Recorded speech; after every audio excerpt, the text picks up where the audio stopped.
ओम श्री गणेशाय नमः। राधे राधे दोस्तों, आप सभी का मेरे चैनल वतकथा एस्ट्रोलॉजर में स्वागत है। दोस्तों, आज की वीडियो में हम बताने जा रहे हैं कि ड्यूरिंग प्रेगनेंसी आपको किन चीज़ों का सेवन नहीं करना चाहिए। कुछ ऐसी वस्तु हैं जो गर्भवती स्त्री के देखिए 1 से 3 महीने तक बहुत अधिक नाजुक होते हैं, उसमें मिसकैरेज का खतरा बढ़ता है।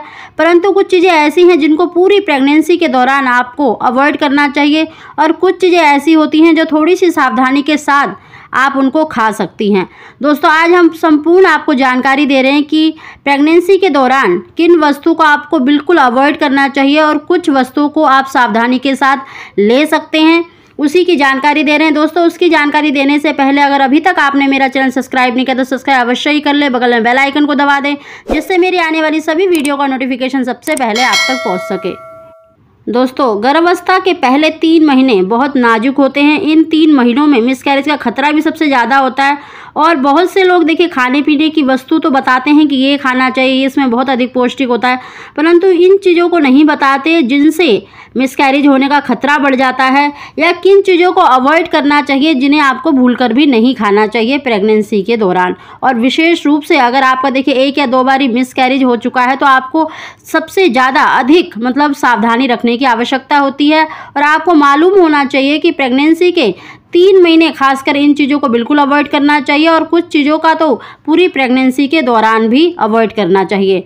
दोस्तों, इनमें सबसे पहले है देखिए कच्चा पपीता।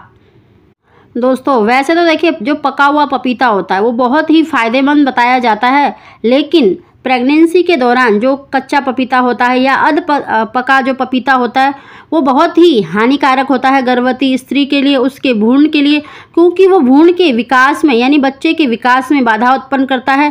कच्चा पपीता या पका पपीता बहुत ही हानिकारक माना गया है गर्भवती स्त्री के लिए, उसके होने वाले बच्चे के लिए। वो भ्रूण के विकास में बाधा उत्पन्न करता है, क्योंकि जो कच्चा पपीता होता है या पका होता है जो पपीता, उसमें देखिए लैक्टस, पेपेन और पेप्सिन नामक पदार्थ पाया जाता है जो कि बच्चे के विकास में बाधा उत्पन्न करता है और प्री मैच्योर डिलीवरी के लिए या फिर मिसकैरेज के लिए बहुत बड़ा कारण माना जाता है। इसीलिए प्रेगनेंसी के दौरान आपको पूरी प्रेगनेंसी के दौरान कच्चा पपीते का सेवन बिल्कुल भी नहीं करना चाहिए। और दूसरी वस्तु है दोस्तों पाइनएप्पल, यानी अनानास में ऐसे केमिकल यानी ब्रोमेलिन एंजाइम होता है जो कि सबसे बड़ा कारण माना जाता है मिसकैरेज के लिए, गर्भपात के लिए। तो इसको भी आपको बिल्कुल लेना नहीं चाहिए। दोस्तों, वैसे तो इसमें बहुत अधिक पौष्टिक आहार पाए जाते हैं, लेकिन प्रेगनेंसी के दौरान इसमें जो केमिकल पाया जाता है वो मिसकैरेज का सबसे बड़ा कारण माना जाता है। इसीलिए प्रेगनेंसी के दौरान आपको अनानास का भी सेवन नहीं करना चाहिए और ख़ासकर 3 महीने तक तो इसका सेवन बिल्कुल भी नहीं करना चाहिए।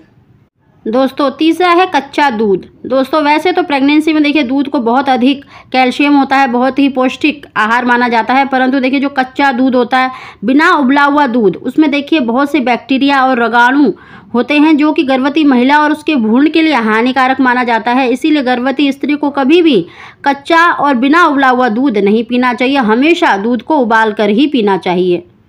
ऐसे ही दोस्तों, इसमें सबसे बड़ा जो कारण माना जाता है, जो लोग नॉनवेज खाते हैं उसमें देखिए मछली का सेवन नहीं करना चाहिए, क्योंकि मछली में एक मरकरी पाया जाता है, मरकरी नामक केमिकल पाया जाता है जो कि बच्चे के विकास में रुकावट डालता है और जो कि उसके बच्चे के दिमाग को कमज़ोर करता है, किडनी को कमज़ोर करता है। तो प्रेगनेंसी के दौरान आपको विशेष रूप से मछली का सेवन नहीं करना चाहिए। ऐसे ही दोस्तों, मछली के अलावा भी दोस्तों जो सी फूड होते हैं, यानी जो समुद्र में पाए जाने वाले जो जीव होते हैं उनको जो खाते हैं, उनसे भी देखिए अधिक मात्रा में गर्भवती स्त्री के लिए बहुत ही हानिकारक ऐसे केमिकल पाए जाते हैं जो कि उल्टी का, दस्त का खतरा बढ़ जाता है, फूड पॉइजनिंग के कारण बनते हैं। तो इसीलिए आपको गर्भवती हैं तो इस दौरान और शुरुआती महीनों में विशेष रूप से सावधानी रखनी चाहिए। सी फूड का प्रयोग नहीं करना चाहिए, फिश का, सी फूड का, इस तरह का भोजन नहीं करना चाहिए। इसके साथ ही दोस्तों, जैसे कच्चा अंडा होता है या अधपका अंडा होता है, ऐसे ही कच्चा मांस होता है या अधपका मांस, इसमें भी देखिए ऐसे कई केमिकल पाए जाते हैं, ऐसे जीवाणु होते हैं जो फूड पॉइजनिंग का कारण बनते हैं और आपके गर्भ के लिए बहुत ही हानिकारक माना जाता है, आपके होने वाले शिशु के लिए बहुत ही हानिकारक होते हैं। तो इस दौरान वैसे भी देखिए जो गर्भवती स्त्री होती है काफ़ी कमज़ोरी होती है, वोमिटिंग, कई प्रॉब्लम्स होती हैं। तो इन चीज़ों का सेवन करने से वो खतरे आपके बढ़ जाते हैं फूड पॉइजनिंग के। इसीलिए इस दौरान प्रेगनेंसी के दौरान इन चीज़ों से बचाव करना चाहिए। विशेष रूप से जो शुरू के 3 महीने होते हैं उसमें तो सबसे ज़्यादा सावधानी रखनी चाहिए। इसके अलावा भी दोस्तों कई चीज़ें हैं जिनका प्रयोग नहीं करना चाहिए गर्भवती स्त्री को। सौंफ हो गई, तिल हो गया, मेथी दाने के बीज हो गए, क्योंकि ये बहुत अधिक गर्मी करते हैं तो इनका प्रयोग भी नहीं करना चाहिए। इसके अलावा भी देखिए जो गर्भवती स्त्री हैं, अगर कोई लेडी इन चीज़ों का सेवन करती है जैसे शराब, स्मोकिंग, सिगरेट का, तो इन चीज़ों का भी सेवन बिल्कुल नहीं करना चाहिए, क्योंकि इनमें अधिक मात्रा में देखिए निकोटीन होता है जो कि बच्चे के विकास के लिए बहुत ही हानिकारक होता है। यानी मतलब बच्चे के विकास को रोकता है, जो जिसके कारण बच्चा अपाहिज या अपंग इस तरह के होने के खतरे बढ़ जाते हैं। तो आपको इन चीज़ों का विशेष रूप से शुरुआती महीनों में पूरी प्रेगनेंसी के दौरान आपको इनका सेवन नहीं करना चाहिए। दोस्तों कुछ सावधानियां रखकर आपको जैसे खा सकती हैं, जैसे अदरक। देखिए अदरक का सेवन आपको 1 ग्राम का ही प्रयोग करना चाहिए पूरे दिन में या हफ्ते में। और कॉफ़ी में भी देखिए कॉफ़ी चाय में कैफीन काफ़ी मात्रा में होती है, तो आप केवल पूरे दिन में 1 कप का मतलब कॉफ़ी का सेवन कर सकती हैं। इसी तरह से दोस्तों कई सब्जियां भी होती है जिनका प्रयोग आपको कम करना चाहिए, जिसमें कटहल हो गया, बैंगन हो गया, ये आप 1 हफ्ते में 1 बार इसका सेवन कर सकती हैं। दोस्तों ये इस तरह की जो सब्जियां होती हैं इनको देखिए पचाने में काफ़ी अधिक मतलब मेहनत लगती है, और गर्भवती महिला को देखिए अपचन की मतलब उल्टी के, दस्त की, डायरिया जैसी प्रॉब्लम हो सकती हैं।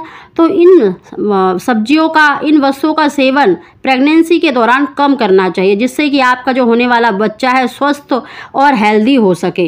तो दोस्तों इन चीज़ों का अगर आप ध्यान रखेंगे तो निश्चित ही आपको एक हेल्दी और स्वस्थ बच्चे की प्राप्ति होगी। और विशेष रूप से जिन भी बहनों के देखिए गर्भपात होता है, मिसकैरेज की प्रॉब्लम होती है, तो उनको इन बातों का विशेष ध्यान रखना चाहिए। शुरुआती 3 महीनों से लेकर पूरी प्रेगनेंसी के दौरान इन चीज़ों का सेवन कम करना चाहिए या बिल्कुल नहीं करना चाहिए। दोस्तों अगर आपको हमारी जानकारी वीडियो पसंद आई हो तो इसको लाइक अवश्य ही करें। आप सभी को ओम श्री गणेशाय नमः।